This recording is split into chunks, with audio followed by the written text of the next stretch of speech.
This is designed. It's not designed for this. Yes, it is. That's not why it's there. It's just for style to call back to the D2. It's in the brochure, Craig. Oh my gosh. This thing's designed where? In Britain. Okay, no. What happens there? No, hang on, listen, no, look, time out.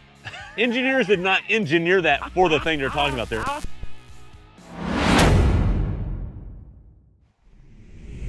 Welcome back to Texas Truck Channel. I'm Brian, and behind me is our super long-term Land Rover LR3 that we bought 4 years ago as a joke because Craig, our cameraman today, bought an 80 series, and before he was home with us, like, you know what? I'm gonna go lowball this guy with the LR3 that he almost bought.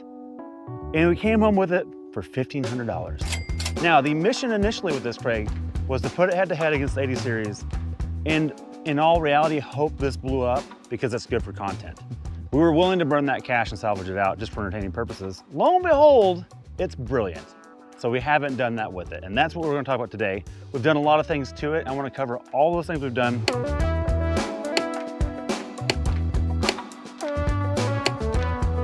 Where we've gone with it, where we haven't gone with it, and what we're going to be doing going forward, because it's probably not with us much longer. This might be the last update video. So let's get into it, Craig. Man, we've gone through a bunch of this. I've had the nose of this truck off a few times. These hella lights are hella cool, Craig. And now they hella work because I finally wired them in last week. They've been on here forever. And they've done the part of looking cool for a long time, but yeah, now they work. Well, look, that's your ticket to entry to go to REI, right? We've been covered. These are actually off our old Gladiator. They've been hanging around for a while. And I'll be honest with you, I didn't wire them up for a while because the original headlights have Lasfit bulbs in them and they're so bright. They really are. These really won't help anything, if we're being honest. But I'd already invested in the brackets. I had to buy these from the UK on eBay because they're off for an LR4. I had to adapt them. At that point, I was committed. I had to make them function. That's why they're here. So there's that. We do have windshield washer sprayers, Craig, and detached fog lights. Do they work? No, those don't work. Those don't work. Yeah, but I did put one in there so the hole wasn't empty because it was empty when we bought it. Oh, So, okay. yeah, I did do that. Yeah. Okay. The headlights actually are brilliant. They're really good. And the factory skid plate situation, well, I'll be honest with you, we're missing most of them. But this thing never drags anyways because it has such good angles and it's so tall. Don't need it. Now, what we have done in here, and I owe Openroad an apology.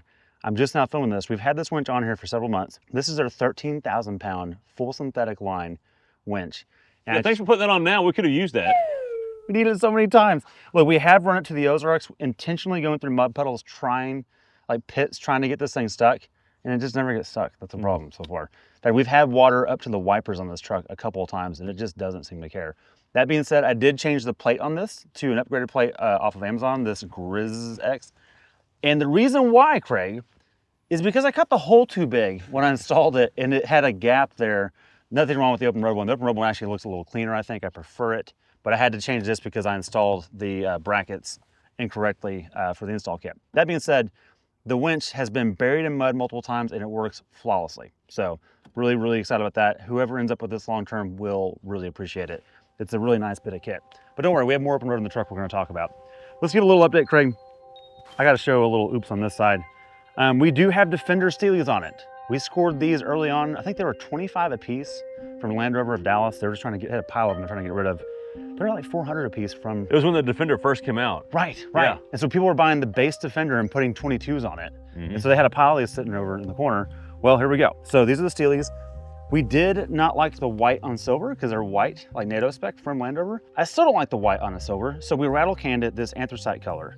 And I can tell you right now, the thing I like about this is, as you can tell, we've chipped this up a bunch. And like right here too, I've just destroyed this wheel against rock faces several times.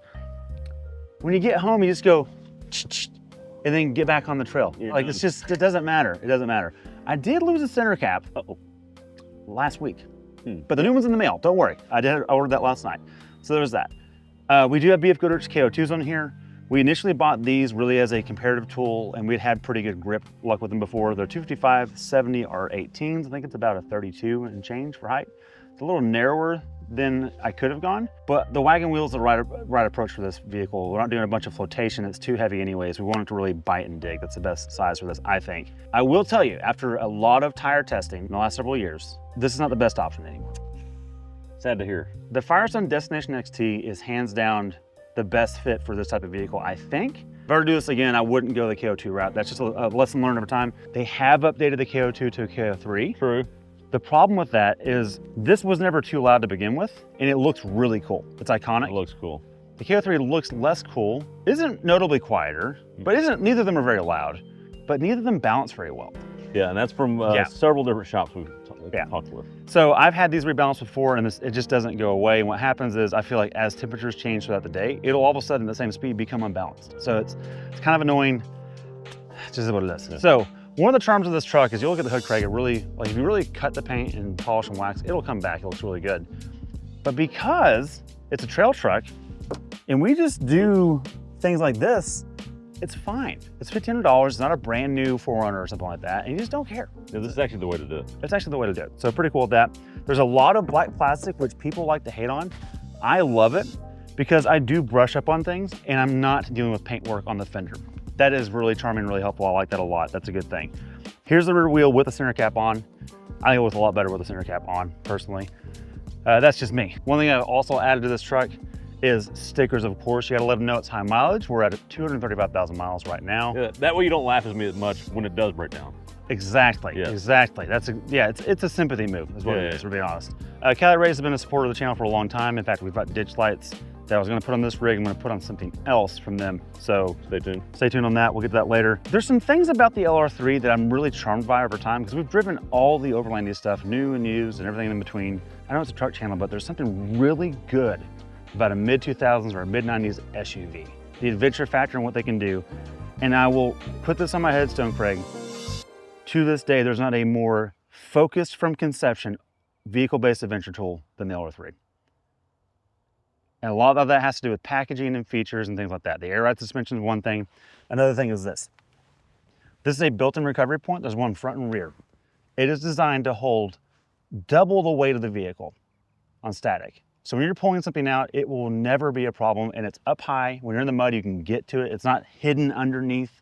It's thought through very well. The bumper has a step on it, so you have to get things up tall. In this receiver hitch, Craig, you put a key right here and you turn this, and it just comes off.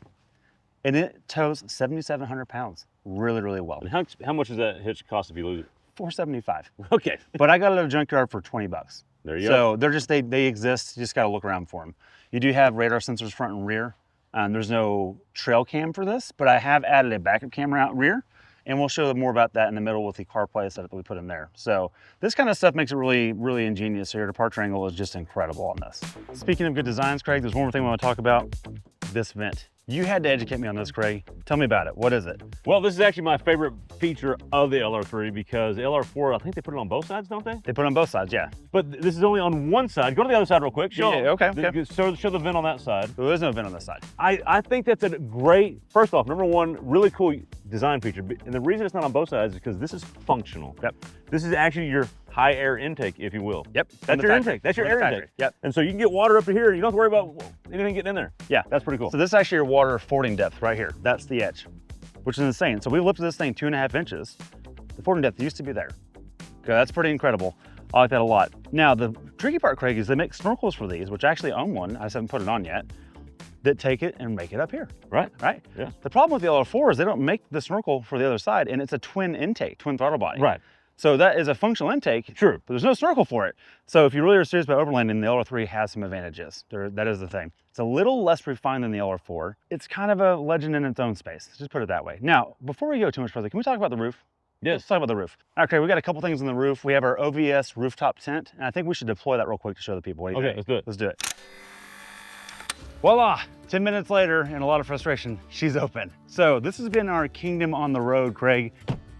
So Craig, not so long ago, we were in the Ozarks last fall, and we had, I think it was you and your daughter on the top. Mm-hmm. My two boys wanted to sleep inside. Mm-hmm. Well, then I was out in the cold. Not a problem. Because it's dewy and misty overnight up there, Open Road had us covered. Literally had us covered with their 270 awning. This thing is really, really cool. If I had to pick one thing on the roof of my vehicle, it's an awning, not the tent. Because you can do a lot of things around this. You can do your cooking, you can do your sleeping. We've had plenty of campsites, Craig, where we are flat out in the rain. Yes. And this gives you lots of times. This gives you some safe haven. And in the summertime, or if you're out west, you got shade, right? Let's pull these guys out. Voila, law. So this is another reason you want to have the benefit of lifting the truck, because if you lower it, you run out of ceiling height, and I'm a taller guy, and that's the thing. This is really neat. So we actually have a spot here where you plug in a USB and these light up. Nice. And they have different colors. So at night, you also have lighting under here. If it gets windy, you want taller, you just drop these rods. Nice. Now this is meant to be freestanding, so you don't have to use these. This is just for more stability. So if you're setting up base camp for a while where you're at. Anyway, so what we did with the boys on that trip is we opened this bottom hatch. They slept beautifully down here, and I was on a cot right here. Yep. And it felt amazing. I slept better there than I did anywhere else on these trips. This is such a cool deal. So check out openroad.com if you want to get one for yourself. In the space of awnings, it's priced really affordably for what they are, and the quality is excellent. We put this thing through a lot of off-roading. It's been on the truck for months in daily driving and hailstorms last week.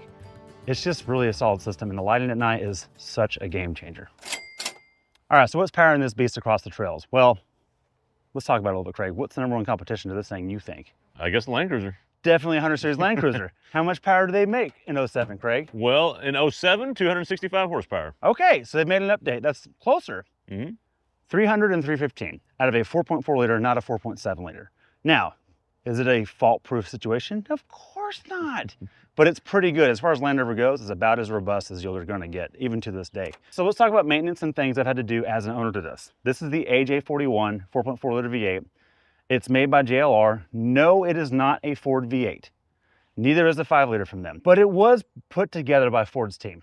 So it was bolted together by Ford employees. You'll see a lot of FOMO-Co parts right here. Sensors and parts are all Ford and Bosch, and that's it. That's what you see on. Actually, not Bosch, Denso, which is a Toyota house brand. There's a lot of goodness baked into this thing. So I'm bragging on Toyota's making less power and more displacement. What makes this usable is the Toyota parts that are on here. So that's pretty cool. So things to watch out for if you own this thing. This elbow right here is about 230 or 40 bucks. And hey. Oops. That might be way of a misfire. That's why the misfire happened the other day. Dang it. Okay, well now we know. On film we know, Craig. My intermittent problem's been identified. While we're here, let's talk about that. I have replaced this elbow, and there's no one to get this from but Land Rover, and it's about 200 bucks. Kind of a bummer. I wish it was cheaper. You think there'd be an aftermarket solution? You think there'd be like a Temu version of that somewhere. It just doesn't exist. But what happens is the crevices of this accordion, they just start to dissolve. They become part of the earth again, and it's pulling in unmetered air after the mass air sensor. Yep. That's it. So has it been difficult to keep going? I'd say 4 out of 10, 4 being difficult, 1 being no problem, 10 being worth the mechanic. I'd say it's about a 4. I've had to change a bunch of maintenance items, plugs, coils, EGR valves, and stuff like that. This has a lot of miles. How many miles is that? 235,000 miles, yeah, okay. And it's almost 20 years old. So keep that in mind. All being said, that's normal maintenance. Anything this old, they're all maintenance items. I haven't had to do timing gears, or chains, I haven't had to pull a motor, I haven't had to take anything off other than valve cover gaskets, just stuff like that. It's a pretty solid runner. If you're gonna go Land Rover, look hard at these. This is a pretty good motor. What's paired behind this is the ZF6. Oh wait, does it sound familiar? That's right, because the ZF8 is currently one of the most venerable transmissions available in the world. Well, this is its predecessor. Do you know where else this ended up, Craig? Yes, I do. Every F-150 from 2009 on until the 1080 came out, Ford went to ZF and said, hey, this is a good transmission. Can you make several million for us? And they said, no, we can't. So Ford bought the licensing to the architecture and made their own called the 6R80. And it's by and large known as being one of the best transmissions you can get from Ford. Now, behind that is a transfer case, which is kind of brilliant. It is a full-time 4-wheel drive. You can't go to 2-wheel drive, which is kind of a bummer. You can't do donuts. That's a good transfer case. It goes high to low really fast, no issues. And the front output shaft weeps a little bit. I would be remiss if we didn't mention one more thing that this has exclusively over every other off-roader that I would consider in this segment at least. Fully independent suspension. And the thing about that, Craig, is everyone says you need a live axle for articulation. Okay, you got a good point. A lot of IFS things and IRS things don't do that very well, but this is different. This has a valve block front and rear that when you go to rock crawl mode, opens up between the left and right on this axle and the left and right on that axle. It gives it an RTI ramp score of 520. It's more than a Wrangler JK Rubicon. Think about that for a minute. That's a lot. Don't tell me this can't flex, it does. The other thing, Craig, is because it's independent rear suspension, this 32 is about the equivalent of a 35 on a stick axle. Why is that? Because to lift a stick axle vehicle, you can only get the pumpkin of the axle higher off the ground with a taller tire. Because this is independent suspension and the pumpkin of the diff is in the chassis, it never diffs out. It can't diff out. It doesn't happen.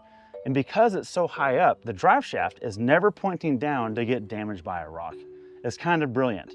And before you go, no, it's not real off-roading, let me show you something. Come real quick. Do you know what else uses fully independent suspension, Craig, and off-roads really well? Oh yeah. Those guys and these guys.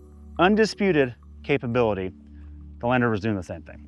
Other than that, pretty solid rig. Oh, I'm gonna show you how we wired the winch up actually. I had someone ask me about this the other day. This is the control box from Openroad. You can plug in right here a manual controller with a cable, but also it has wireless controllers. And I did put a kill switch on it, Craig. Now it's powered and it's activated, okay? This turns it off. So if you ever have a winch overrun, sometimes if they do arc, it's really not common, but the internet says you need to do it, so I did it. So it's here, that's a safety mechanism. It's off all the time unless we need it.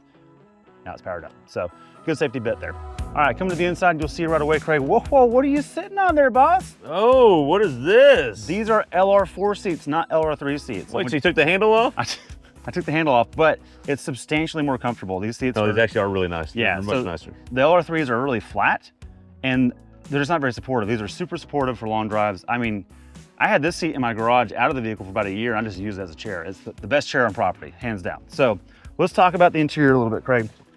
You'll notice in here, oh man, this seat is so comfy. I love it. We've added some things. That GMRS antenna, I can't say that, to save my life, is wired in now. I had it on my foot peg down here, and I didn't like where it was. So I've mounted it in the glove box. There it is. So you'll see it's not on, Craig, right? That's okay, right here. Check this out. So I've got it wired in. This is a Retivus system.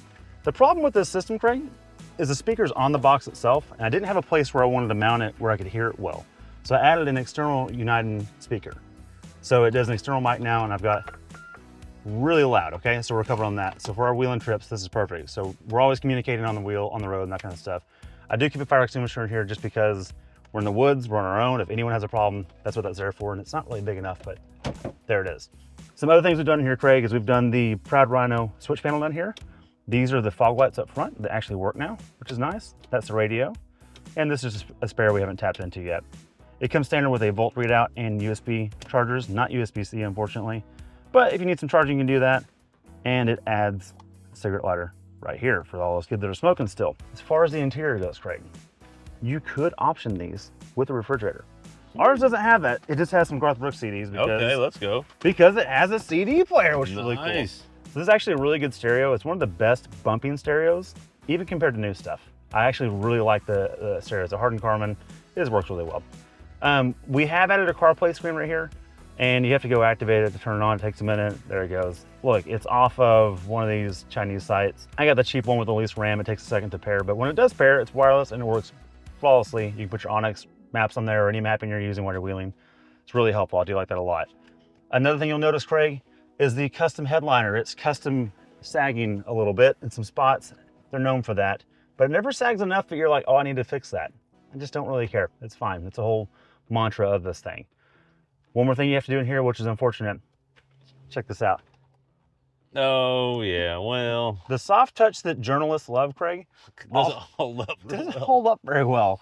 Yeah, so what I've done is, it was all across this dash. I got an overlay cover, and it's not brilliant, but it is better. It looks better. It looks way better. It's more robust. It looks cheaper. And there's a more expensive version, it's about $400. It's called Coverlay. I just didn't have it in me to spend that kind of money. This is kind of the Temu LR3, you know. That's what it is. But this has really solved it where it's still drivable and everyone's happy. There's some more genius in here, Craig. You ready for it? Yeah. This guy right here. This is what makes the Land Rover so good. That's your air ride control, high and low, hill descent control. One of the first vehicles in the world to have it, ever. Drive modes, right here, Craig. So you can go from on the ground, in the woods again, in the desert, and flipping over. Oh, so you have options. flip over mode. Yeah, flip over mode. That's pretty good. So what these do is they... Ford had that in the Explorer. With Firestones. Yeah. They did have that. That was factory too. There was no knob that just did that. Yeah. So the beauty of this thing is that even in base mode, it just figures it out. If you go to rock mode, the biggest thing it will do is it will raise it even more. It'll lock the center diff, and its brake force distribution is very aggressive and the throttle mapping changes. So I've had several obstacles. The trick for this is you get up on something and it might spin a little bit. Give it a quarter throttle and just wait. Give it about 5 seconds. It goes, oh, I know what to do, and then just goes. It's really hard to get it stuck. It's pretty awesome. Yeah, I'm going to chime in here because in case you think Brian's being a homer on his own rig and maybe Might be over-exaggerating, I'm here to represent the non-Land Rover side, even though I actually like Land Rovers myself. Yeah. He's actually right. I've been out wheeling with him, seen this thing in action, and the traction management control, all the TMS do its thing, and it's incredible. In fact, it makes you quit worrying about lockers in there. Everybody always worried about, rear locker, get the one with the HD pads, rear locker. I'm telling you, you don't need it. This thing goes over everything. It's incredible. Yeah, we've yet to be where we would have made it with a locker. In fact, we've yet to go, we didn't make that. Right. Actually, in all reality. So here you go. The CarPlay's here now. That's effective now. So it does exist. Some little tidbits I think are cool in here I want to point out. Right there, Craig, push that little guy in. What's that?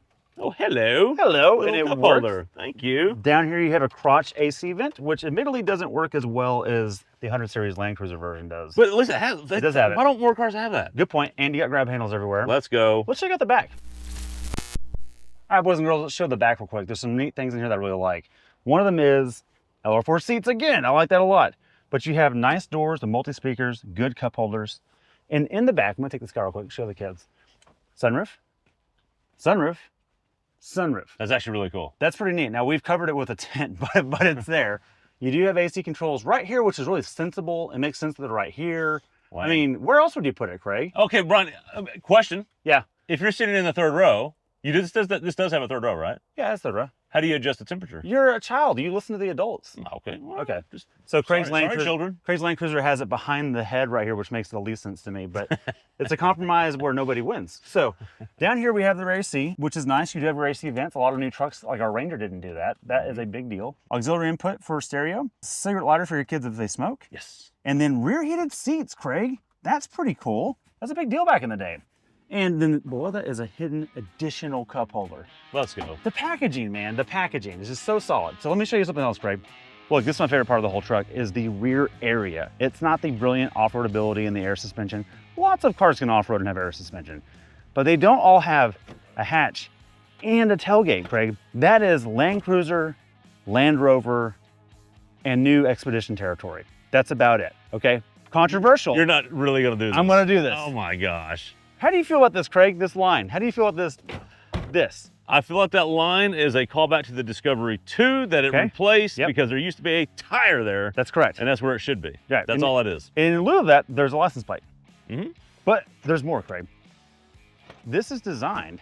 It's not designed for this. Yes, it is. That's not why it's there. It's just for style to call back to the D2. It's in the brochure, Craig. Oh my gosh. This thing's designed where? In Britain. Okay, no. What happens there? No, hang on, listen, no, look, time out. Engineers did not engineer that for the thing they're talking about there. Marketing agency, marketing people said that let's call it that. That's what happened. But go ahead. Okay, look, you're completely correct about that. But the idea is that if it's a misty dew in the morning, you can sit on your tailgate and not get wet. That's the idea. Hope you're by yourself because your partner's screwed. No, your partner just goes under the cover. It's fine. It's fine. So there is a third row. Pull that lever and you can reach it. It's hard to reach that one because of the tailgate. So you actually have to flip this up to get there. Really innovative design. In fact, once my son realized there was a jump seat back here, he will only ride here. It's a mother-in-law seat. It's a rumble seat. It's a rumble seat. It is. Yeah. That's pretty cool. It flips back down really easy. Flip it down. It latches in place automatically. There's no way this folds flat though. I mean, that's going to be problematic. Yeah, it folds flat. Because the Land Cruiser definitely doesn't do that. Yeah. Flat floor again. What? Right? Look at that. Okay. All right. Flat, but the second row. Look, see, the second row is not flat. Now it's flat. What? And it latches down. No way. All of them? All of them. Get out of here. Look at this. What happens now, Craig? That's a truck. It's a truck. What happens now is you and your partner can sleep inside the rig. Just like that, Craig. Now you've got a completely flat space, no hump, no weirdness. So you can haul all kinds of stuff from you. got tie downs all the way down. Yes. They're like serious ones. High quality, engineered, pretty nice, pretty good design. That's that. Look, I'll be honest, that's actually awesome. And I'll be honest with you, look, we're both being honest now, Craig. That's great. I love you declared it. This is the thing that no one has recreated, including the new Defender is not created. The new Defender doesn't have a tailgate. Right. It doesn't have a load flat. It has this pitch on it. Mm-hmm. So if you're going to sleep in the vehicle, if you're going to stealth camp, or you're going to just, let's be honest, when I don't have enough people, this thing is noisy and has a lot of wind and miles per gallon compromises with a tent. I much prefer to sleep in here. It's nice to be able to stealth camp and just, All right, one more thing I want to bring up. I'm going to see this guy real quick, Craig. This is the Ultimate 9 EBCX from Ultimate 9. Look, this is actually a big deal. We got this early on when they were dispatching these parts in America to promote them. We have one on a Ranger and one on here. We did feel like the Ranger was less beneficial because the factory Ranger has a lot of throttle mapping options on different modes. There's no modes on this. And domestically, there's no tuning options for this anywhere in the country.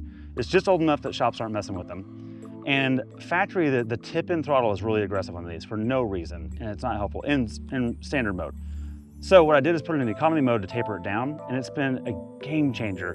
Really like that. Unfortunately, it's not available in the States anymore, but you can probably get it imported from Australia. I highly recommend pursuing it if you can find one. They're really worth doing on this thing. All right, I'm here to interrupt this episode because he's waxing lyrically and it can never stop. Right. So we've got to stop it, Brian. We got to call it somewhere, yeah. It's great, it's nice, whatever. Yeah. Final thoughts, wrap them up here. Now's your time.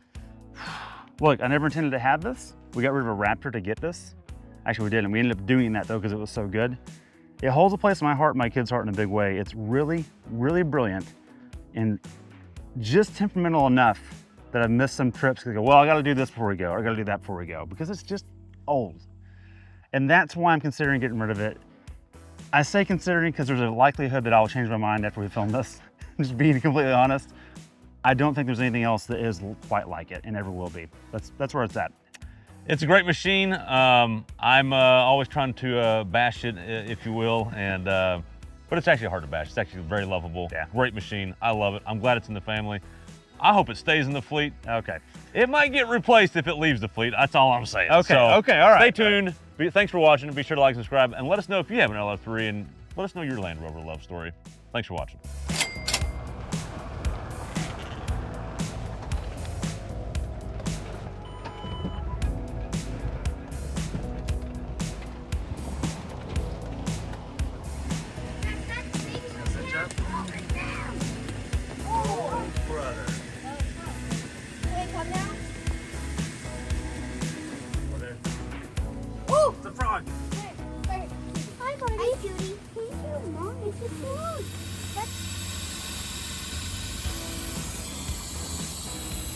I will say that hissing sound is not normal on these. I let Craig borrow it one time and it came back and the silencer on the compressor had fallen off. I love it though. It sounds like a Tonka truck. It's so great.